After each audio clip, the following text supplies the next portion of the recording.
Hello and welcome to one and all. In today's class, we will check out the technological reforms introduced by the government.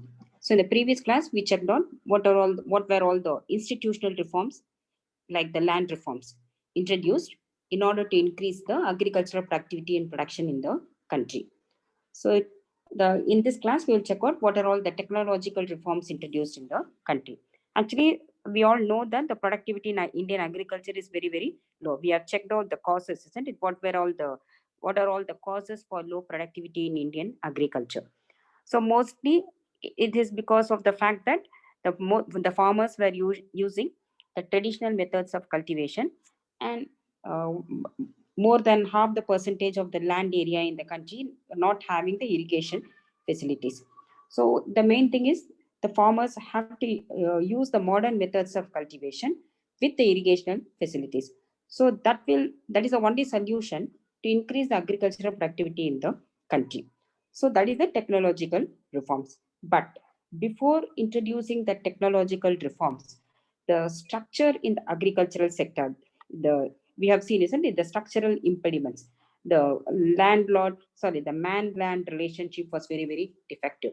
Unless that structure, the defective agricultural structure in the country is changed, there is no point in introducing the technological reforms in the country. So that's why first the government introduced the institutional reforms, set right all the defective man-land relations, and then proceeded to introduce the green revolution or the new agricultural strategy in the country.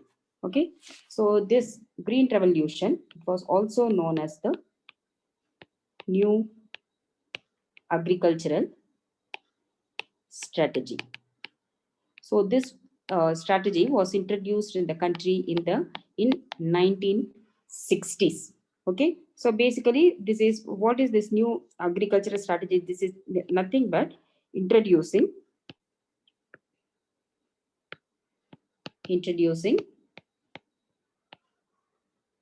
modern methods of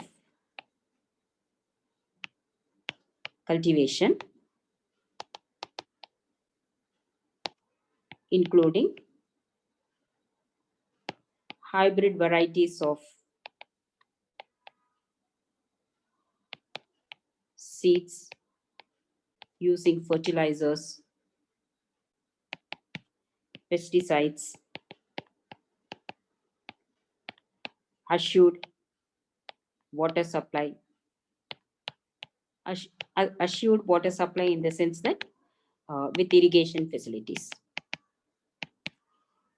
So this is the new agricultural strategy, and actually between 1947 to 1960 60s, during that period of time, India was not having the self-sufficiency in food grains. That was one thing.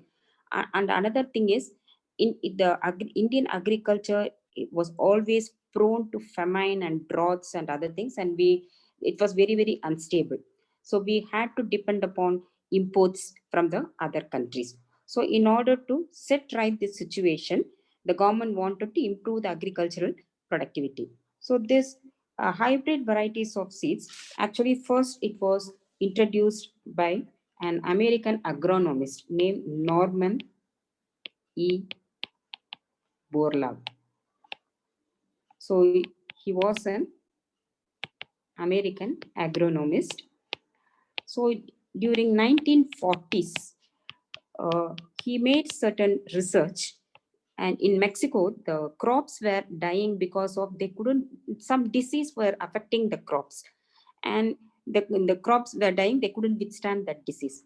So he made the research, and especially in wheat, he invented the hybrid varieties of wheat which could withstand that disease.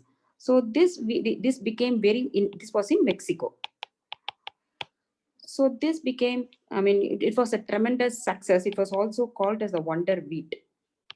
So they could withstand the disease. It's not only it could withstand the disease. He invented something called as the dwarf varieties of seeds. So this one, That is the hybrid varieties.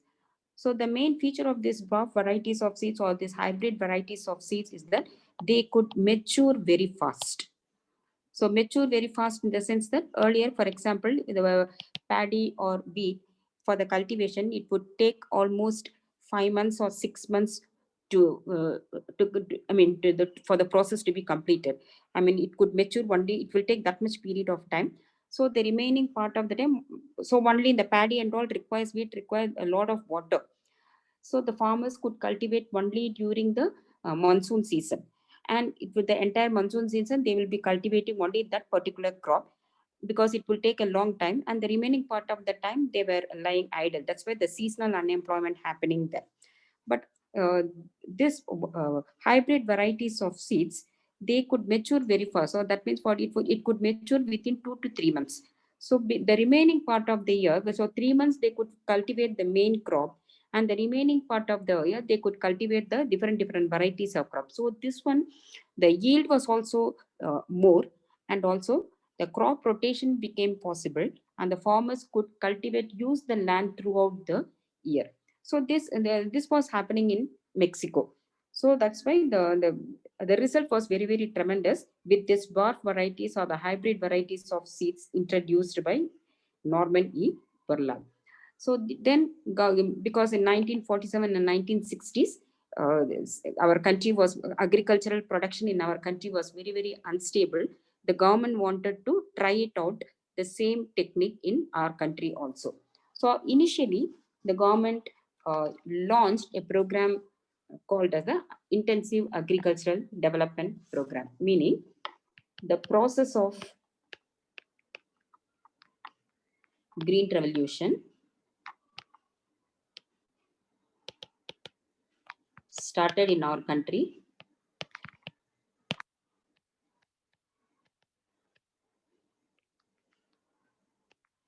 First, the government launched a pilot program known as the Intensive Agricultural Development Program.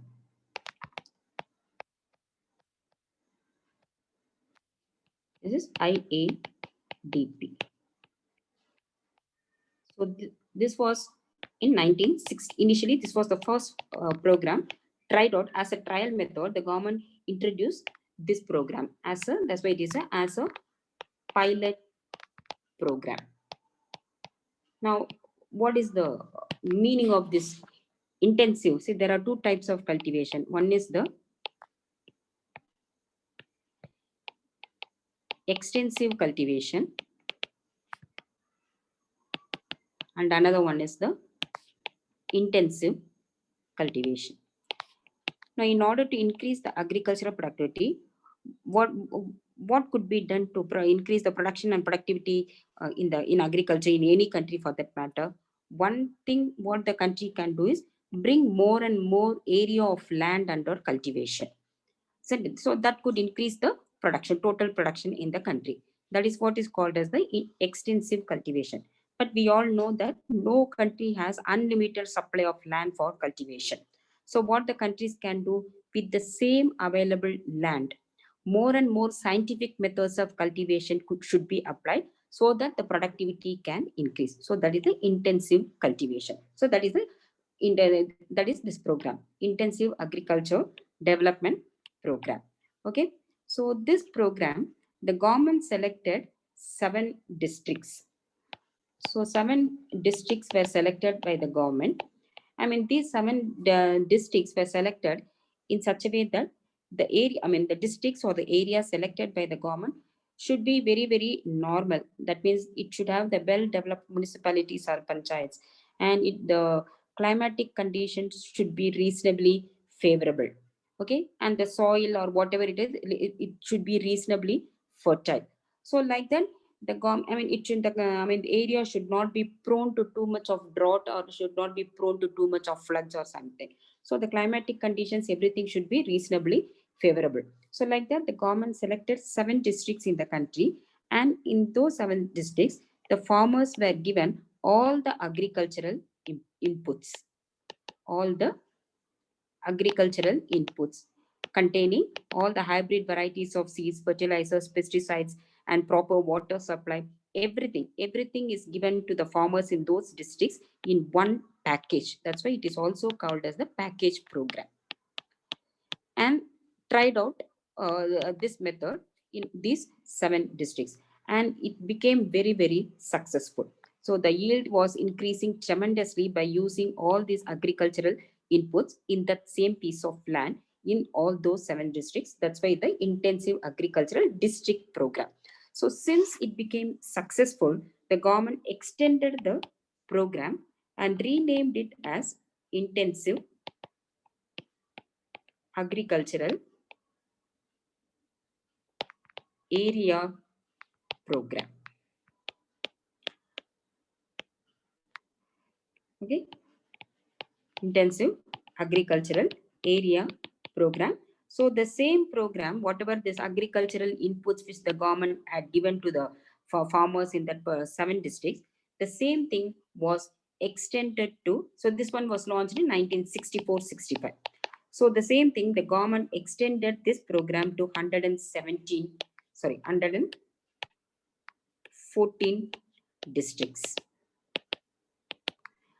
And I mean, these districts selected in such a way that those districts have the higher potential of yielding more and more amount of returns by if scientific methods of cultivations are applied. So like that, 114 districts were selected by the government, and the same modern methods of cultivation was applied in all those 114 farmlands of 114 districts, and it also proved to be very successful.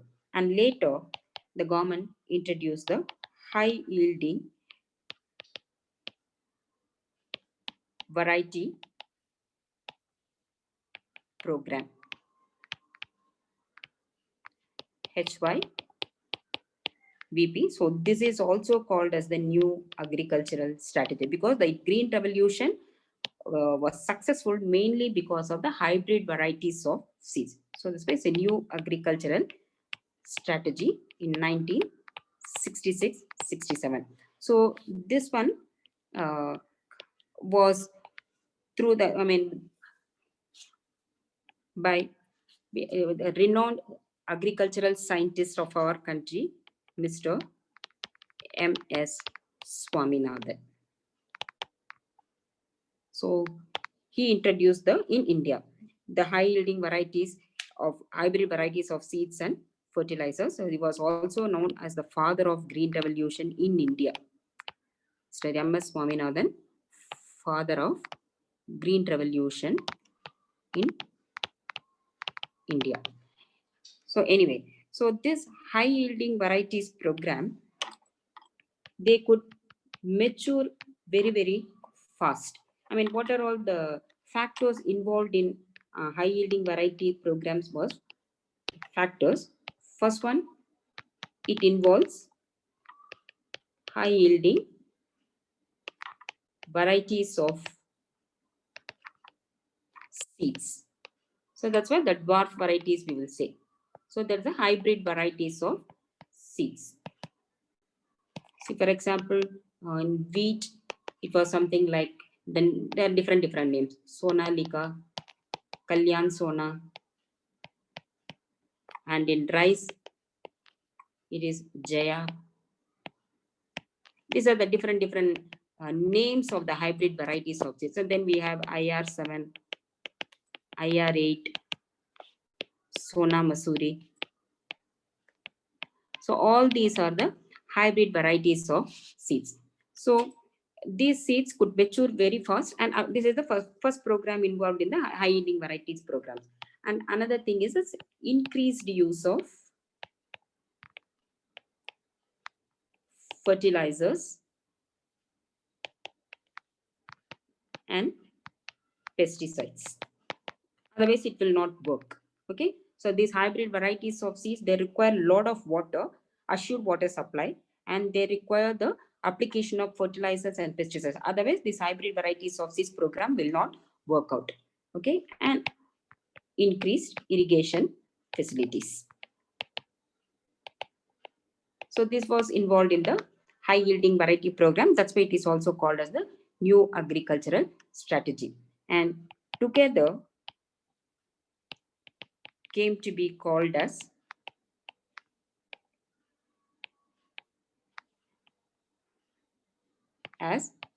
coined by an American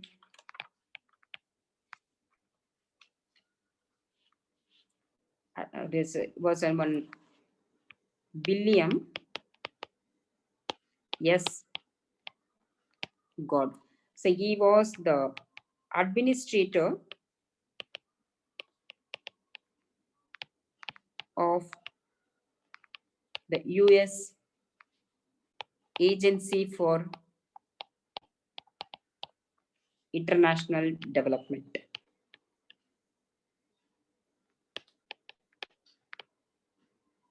So this I'm just telling you the background, popularly known as USAID. So he was the administrator. This William is God. He was the administrator of that USA, and he coined the term. So this William S. God, he coined the term as Green Revolution. So together, all these programs, IADP, IAAP, HYVP, together all these programs came to be called as Green Revolution. Okay. So now this was the background of introducing Green Revolution in our country. Now let us check on because of the introduction of Green Revolution in the country, what was the impact in our agricultural productivity. Okay. So impact of new agricultural strategy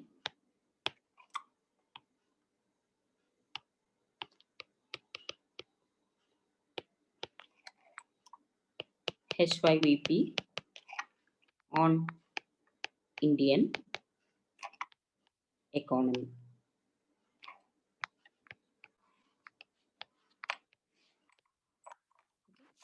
First and foremost, our agriculture could witness a tremendous increase in both productivity and production. Though not all the crops, especially paddy and wheat, there was a tremendous increase in the productivity and production. So the first impact on agriculture was increase in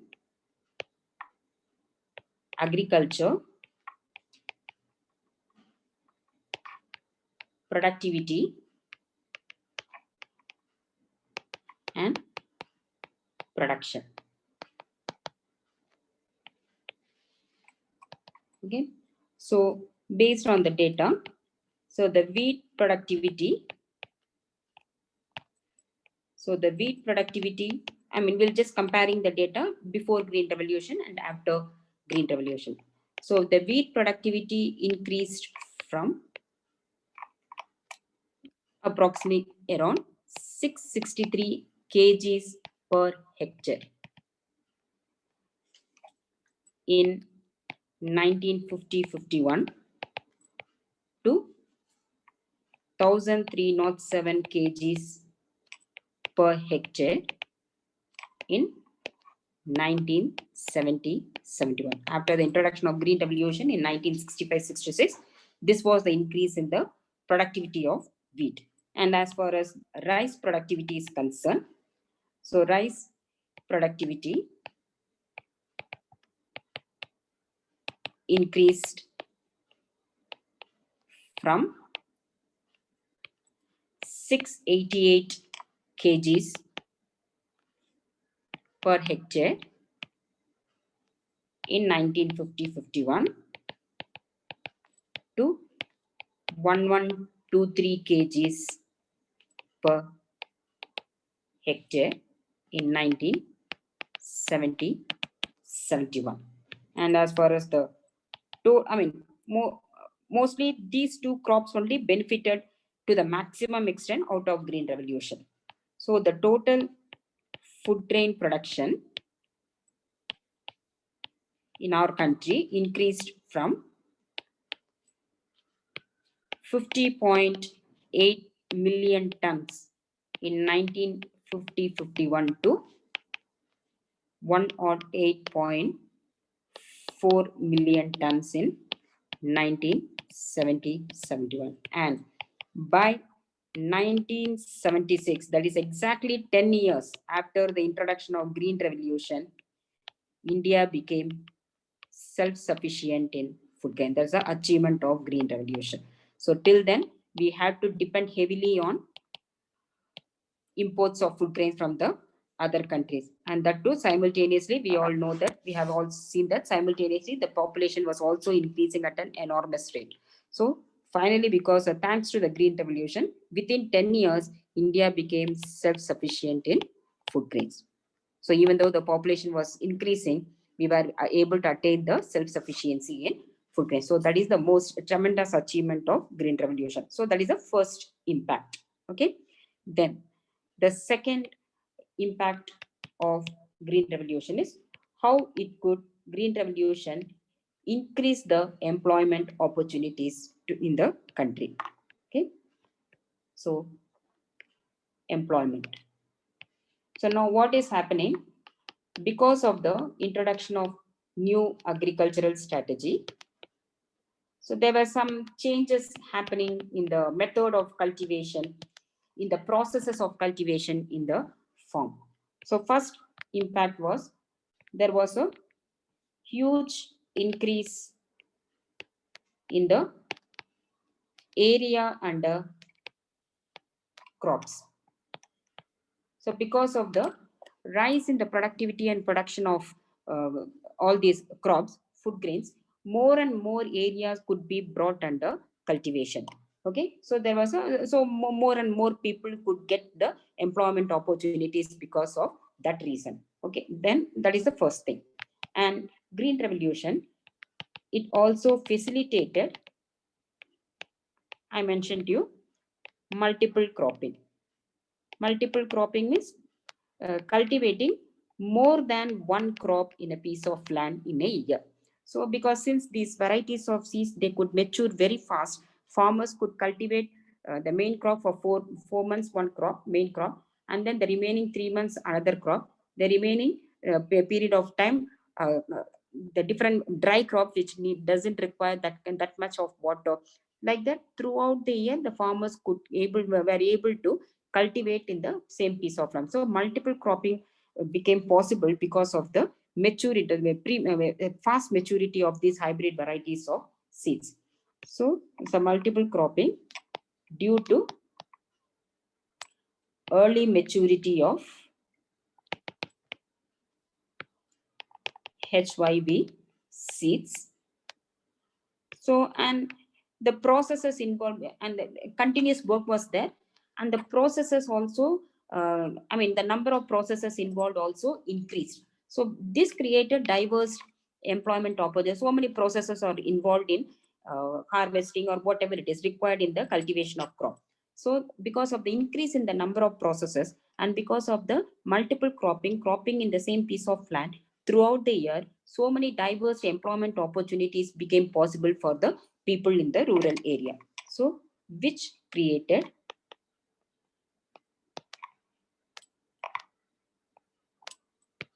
something diverse in the sense variety of job opportunities to the rural people. So that is another reason the employment could increase because of the Green Revolution. And next, there's a Green Revolution also facilitated the cultivation of there are crops which require more and more, even though Green Revolution is favors mechanization, still some labor intensive crops could be cultivated because of the Green Revolution. Just now I said that throughout the year they keep on cultivating one crop or the other. So all these varieties of crops could be cultivated like that. Some of the crops were more labor intensive. That means that require more labor, manual work than the machinery work. So because of that also, the employment opportunities increase because of the Green Revolution. So some of the crops which are labor intensive in nature like rice, sugarcane, potato,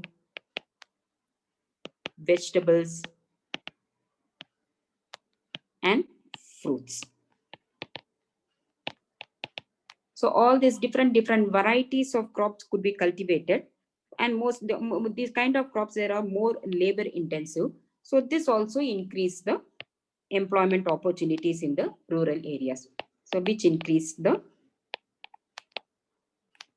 employment opportunities. And another major advantage what because of green revolution was it facilitated, which was something unknown in our country till then, something called as agricultural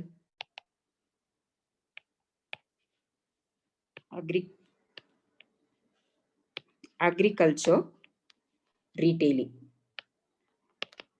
So all these MNCs are coming now and helping in marketing the product. Like we have Reliance Fresh, Spencer's, like that we have, isn't it? Basically, the entry of all this corporate sector. So this, because of this corporate sector, I mean, they were able to provide lots and lots of employment opportunities to the farmers. Okay, so which were all this kind of things were till then it was unknown in our country. So which enabled more employment opportunities in the rural areas in our country. Okay, so that is another favorable impact of green revolution on Indian agriculture. Most important one, that employment generation in the country. Okay, that too especially in the rural areas. Then the next effect of green revolution was, so it's not only employment, it was also how green revolution helped in improving the incomes of the farmers. So improvement in farmers' income. So in some areas, like some of the states, so generally, so green revolution helped farmers to improve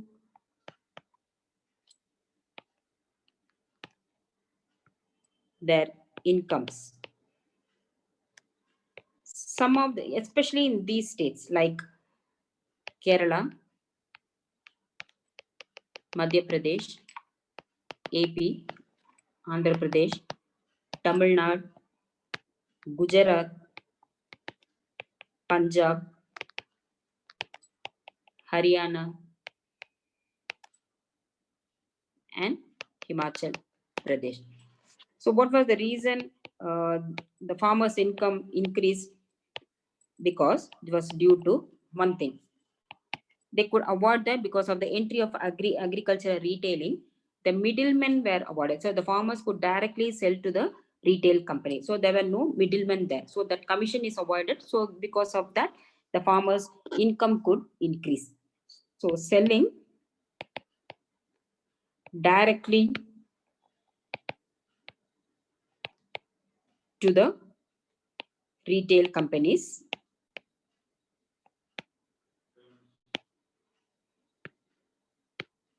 avoiding middlemen. So this retail company, it is like almost like a contract. Whether like for example, Reliance Fresh will have a contract with some of the farmers in some region.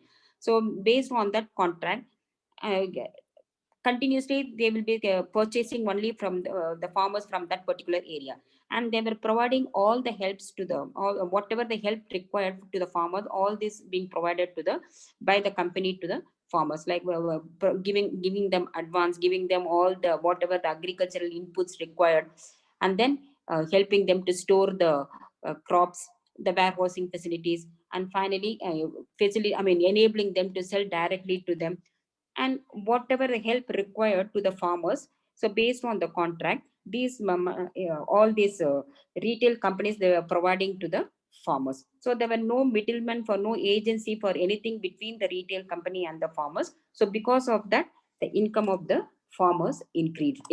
Okay, avoiding middlemen who provided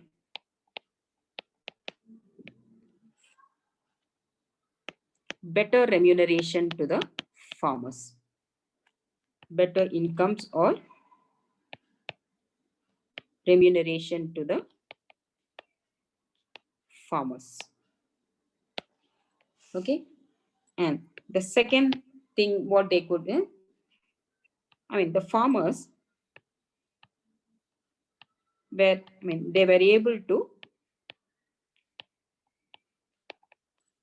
grade the commodity very easily, grade the produce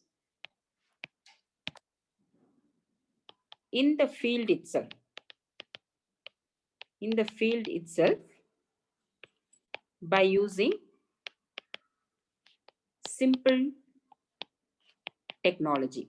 So the grading technology was also provided by the most of this retail companies.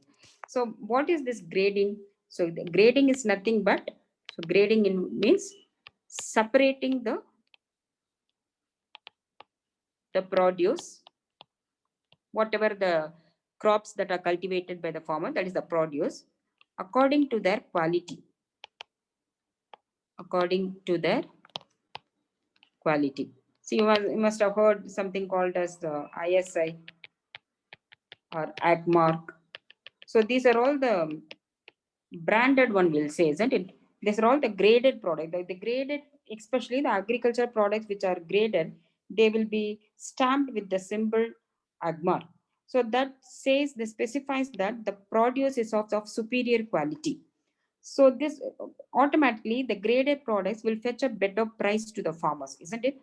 So earlier, what was happening before these retail companies and all involved, there was some laboratories were there to grade the products. I think somewhere in Nagpur there was a laboratory, and these farmers, they had to send their produce to the laboratory somewhere far off and get their produce graded, which became very impossible for majority of the small and marginal farmers in the country. So what was happening? All the produce got mixed up.